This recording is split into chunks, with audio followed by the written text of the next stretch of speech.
It's Wellywood Wargaming here. My name is Damon. If you haven't tuned into any of my videos, I thought I would just go live for once. I've never done this before, bit of a technophobe, so of course there will probably be some teething problems with this. Most notably, a little bit of internet lag, I imagine, but I just thought it was probably a quick and easy format to discuss the latest Necromunda releases from the Warhammer community. So I reckon I'll get straight into it, but of course do please like, share, subscribe, and we'll see if this video is any good. I haven't let anyone know that I'm going to be doing this, so it'll be interesting to see what happens. I have no idea. It's a voyage into the unknown, I suppose. Anyway, without further ado, let's have a look at the Warhammer community latest sort of reveals. Over the weekend, we had the new Arachne Succession book announced, which is the first thing we're going to be talking about here, I think, because, yeah, there's a lot to look at, there's a lot to talk about here, so yeah, it's got to be done. But the article on the 25th of September, day after my birthday, so I couldn't really do anything straight away then, was the plastic Arachne Rigs bound across the ash wastes in the Arachne Succession ruins of Jarlin. Bit of a mouthful, that one, but we have a new book, basically. There was a video that came with it that gave us some new Vansar, or should I say new? I'm not really sure if they are new. That's the main sort of topic of conversation here, I think. Miniatures, I suppose, or vehicles for the ash wastes, or the Vansar version of that anyway. We've got an article here on the 25th with a nice picture of the new book, the Arachne Succession Ruins of Jarlin, with some nice artwork on the front there. We've got a little ash wastes female nomad, which is quite nice to see, with a cop, one of the Paladin enforcers, and a squat on the front cover there. And the title is Ruins of Jarlin. Now, I don't know much about the lore of Jarlin, or what even that is, to be fair, but you know, I've got the other two books, so maybe I should dive into those at some point and try and figure out what's actually going on in the next part. But this is the Succession Campaign Part 3 book. Now, I think most people, including me, were probably expecting to see Delac and Vansar represented in this book, but it appears that's not the case, and this whole thing is going to be sort of stretched out a little bit. Vansar are sort of the main highlight of this article, but we've also got mention of more Paladin Enforcers stuff, vehicles namely, and Ironhead Squat Prospectors as well, which I know will be quite exciting for a lot of you Ironhead fans out there. As well as 4 new Dramatis Personae, which is not many, of course, but nice to have. Another 4 to add to my list of my video list of doing Dramatis Personae and hired guns and stuff, I suppose. So it'll be exciting to see what that is. Of course, I will get this book, like I do tend to get every single Necromunda book, but I've got to say, so far, it doesn't excite me a lot. Now, I'll just sort of dial it back a bit, I suppose, because I see a few people sort of mentioning that they reckon I'm just not into Vansar in general. That's not true. I'm not a Vansar hater at all. I actually really like the gang. They were my first gang in old Necromunda, and they were actually my first gang in the modern Necromunda as well. So I do like the aesthetic. I do like the lore. I do like how Vansar play. However, I'm definitely not a fan of these new Arachne Rigs, or the Forge World one that came before it. And I'll be honest, if you go and look at this article at the moment, we've got 2 jumping, slightly modified version of the Vansar Arachne Rig in plastic. And this appears to be the Vansar Ash Wastes vehicle, which is quite interesting. I'm not sure, you know, exactly what's gone on here, but it appears that that they just haven't really put much thought into it, really. I mean, a lot of people were hoping for some grab vehicles, similar to the sort of surfboards, but on a larger scale, maybe. But what seems to have happened is the Arachne Rig Brute for Vansar has now been sort of like edited slightly and made into an Ash Wastes jumping vehicle version, which I've got to say I think is particularly lazy of Games Workshop in terms of design and stuff. It's a vehicle, I suppose. It's kind of a mech, but it's certainly not probably going to tick many people's boxes in terms of what they might be expecting with Vansar, because I don't know what you were expecting. I don't know what I was expecting, but it wasn't that. It seems a bit of a Debbie Downer for me, to be honest. But the Vansar have plumbed the vaults for a nimble upgrade to their Arachne Rigs.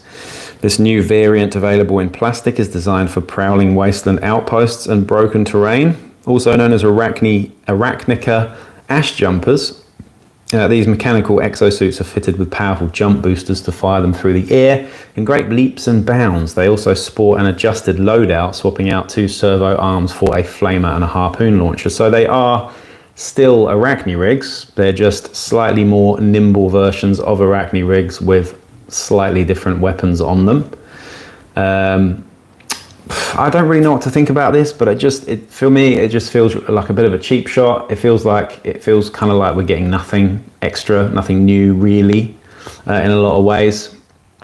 But I know those of you who are huge Vansar fans, some of you might be really excited by this. Some of you will be really, really disappointed, I'm sure. And I know a few people already that I've spoken to about this in the last couple of days, who also think it's just a little bit lazy from Games Workshop in terms of the design and the development here.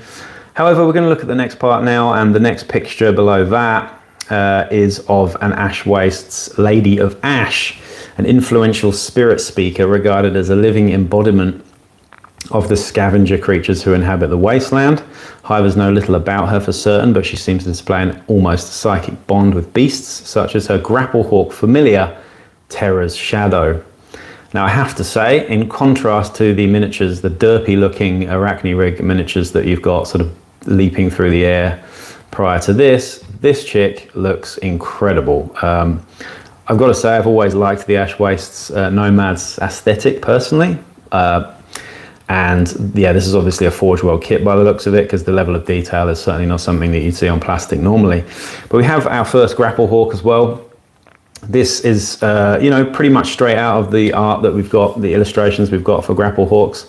And there's a lovely little detail on its talon, underneath its talon, of an Ironhead Squat Prospector's helmet, all smashed and stuff. It's definitely larger than a Grapplehawk. I didn't know Grapplehawks would be this large, I suppose. But this one's huge with its wings sort of splayed. Pretty cool miniature, I've got to say, with sort of bits of metal and stuff all over the head, and armor all over the legs there as well. Nice paint job, actually. For an heavy metal paint job, I'm actually quite liking it. It's quite sort of abstract, the sort of way that the wings are done is pretty cool. But the chick herself looks fantastic. She's got some sort of what looks like a harpoon launching sort of staff perhaps in the back there. Loads and loads of lovely detail in there. Yeah, flying Nomad Psyker then. Yeah, I'm not really sure if she actually flies this thing or not. Perhaps that would be pretty cool, actually. I didn't even think about that. I guess we'll have to wait and see the stats there. But I love the detail all over the sort of front there, with the knife and the little skulls and bones and trinkets and stuff. But yeah, really nice miniature. Even if you don't use it as the dramatis personae that it is, I'm sure you could use that as perhaps either an outcast leader, I keep saying that, or a nomad leader as well, because it does actually stand out quite a bit from the usual nomad leader that you get in the box sets, I suppose. So the other thing that we've got after that, though, that is a lovely, lovely miniature, though, I have to say, and I probably will get one of those. The other one, though, is the Ash Waste Outposts, which is a terrain box set grouping together the extended HAB module from the Ash Wastes, which is a really nice piece, but it's just so incredibly expensive in Australia and New Zealand. I don't know how much the price is in the UK, but yeah, the extended HAB module was just ridiculous, so I gave it a miss. I would love to have one, but I just can't sadly afford it. But this is the extended HAB module. You've got one of the normal HAB modules in there. You've got 2 of the smaller towers and a bunch of platforms and walkways as well. This supremely modular kit can be assembled in all sorts of different ways. It's the perfect basis for your scuffles in the Ash Waste. So this is basically a terrain box set equivalent to the Hive sector, I believe, the one that you had with a bunch of different things in it. This is basically grouping all together into one box. I have no idea what the price is going to be on this box. I'm probably not going to get one myself because it is probably going to be very expensive, and I have to say I've already got a couple of bits and bobs from the original set anyway, so I don't really feel like I'm going to need them in my Underhive games, if I'm honest. I only really got them to convert into a sort of Underhive sort of setting, I suppose. But yeah, it's all very interesting. I have to just sort of say, I'm finding it really difficult to be excited and enthusiastic about the sort of lore with the Aranthian succession and stuff. I've read it all. It's nice, it's fun, but my heart is in the Underhive, as I'm sure many other people's are as well. Just since the 90s, you know, like, and it's hard for me, an old timer, to sort of get with this new massive expansion in terms of the lore and the scale of things in Necromunda. Personally, I'm just not really feeling it, and I haven't really been feeling it since the Ash Wastes box set came out. Sure, I like the models, you know, that's a given, but I'm not a huge fan of the vehicle rules, and I'm not a huge fan of the sort of progression and the lore and the way things have gone with these 3 books in particular. And I could really honestly take it or leave it. I know lots of people love it, but I don't know, it seems like it feels like it's kind of heading into a sort of scale that's sort of similar to 40k, I suppose. And I know Necromunda is set in the 40k universe, that's fine, but I like the itty bitty scale of the Underhive and its shenanigans from 95, I suppose. So that's my sort of whinging over. That's it for now. However, I'm going to be whinging a lot about the next thing that we're going to look at here, and that is another Warhammer community article. Let me just see what's in the chat here. The mass battle rules for, so I'm going to be looking at that right now. Where to begin with this? So we've got a new Apocrypha Necromunda called Hive of Blood, right? And I've loved all of these Apocrypha Necromunda ones. Some of the scenarios aren't very well thought out. They're very much samey to some of the other scenarios in the game already, you know, existing scenarios, I suppose, but they've all added some unique little bits of lore, some unique little rules, mechanics and stuff that have all added together to create quite a bit of new rules, mechanics and stuff that you can use in your games, you know, willy-nilly pretty much. This one is disappointing, and I think it's disappointing for me, again, just sort of reiterating what I've just been saying about the sort of scale of Necromunda. I just feel that this whole thing is exactly what I don't like about the direction the Necromunda's sort of gone in lately, and this really is the icing on the cake for that. So we've got this Hive of Blood. Let me just scroll down on this one. But essentially, this is a new way of playing Necromunda that involves armies. The word is armies here, and that's an immediate turn-off for me because I'm familiar with the term gangs. I'm not a 40k player. There are reasons why I don't currently play 40k. I don't want to list them all. I'm sure I would like to play it every now and then, but it's not my game of choice for a lot of reasons. There's a shitload of lore in here that, to be honest, I'm kind of bored halfway through it anyway, so I didn't actually finish reading it.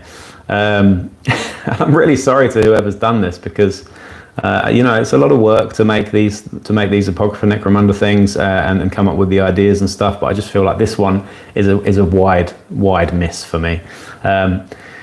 So this is about the age of the gang kings. You've got these mass battle rules there. Oh, look who it is. It's Underhivers under construction there. Jump mechs. Yeah, you're going to be all over that. I know you are. Hi, though. And Age of Kings, 5,000 credit armies. So you're basically playing outland armies with vehicles as well and all sorts of other shit. There are loads and loads of rules to strip back and make it slightly faster and slightly more playable. But basically what you're ending up with after doing all that is just another way to play 40k, or probably Horus Heresy. It's more accurately Horus Heresy, I suppose, in terms of the sort of complexity, I suppose. But so here's how you make an outland army. You increase the starting gang credit limit to 5,000 credits. As always, the arbitrator may increase or decrease this amount if they wish. So this is very vague and ambiguous, but you can essentially have thousands and thousands of credits of gang fighters. The force must include one model who's a leader. Up to 25% of the total credits may be spent on models from a different gang list to your leader, which is kind of cool, but on a 5,000 credit scale, it's hard to even get my head around. One model without the gang fighter X rule may be included for every 3 models with the gang fighter X rule. So there you go, that's another one there as well. Then we've got a shit ton of traits and weapon traits and things that we also are omitting from this version of the game as well. We've got the following rules are not used when playing Age of the Gang King scenarios. So you can't be pinned, seriously injured, broken, out of ammo, blaze, blind, concussion, intoxicated, insane, webbed, bottle checks don't exist, recovery tests, rally tests, stray shots, and no injury dice are rolled at all. The following weapon traits are not used as well and don't count with these traits as having them. We've got no backstab, no blaze, no concussion, no knockback, no limited, no plentiful, no radphage, no scarce, seismic, single shot, web. It's a lot of stuff. It's an awful lot of stuff to think about. All fighters are considered to have a 360 vision arc. When resolving damage against vehicles, they lose a number of hull points equal to the weapon's damage. If a vehicle is reduced to 0 hull points, it's removed from play. Fighters reduced to 0 wounds are removed from play, so no injury dice, nothing. It's just a really sort of stripped back, simple version of the game. And I don't know, I'm just not really into it myself. Bit of a strange one there, so I'd love to know what you think about that. We've then got, after all the amount of lore, at the beginning we've got the sort of actual scenario sort of specifics down below, and it's basically just a one-on-one generic 40k style battle with an army on each side, and it's just not very appealing to me. I'm sure there's going to be some people that get a lot of value out of it and really enjoy it, but for me, absolutely not. Don't want to use it. I'm too old school. So yeah, I can see you there, Mike. I'll pass on the 5,000 credit army. Yeah, absolutely. It's just weird. I don't know. Like, if you want to do that, I suppose play 40k or a Heresy. It's just, yeah, it takes the Necromunda out of it for me entirely. And yeah, I think that's kind of like how I'm feeling about the Arachne Succession in general as well. Just the way that things have gone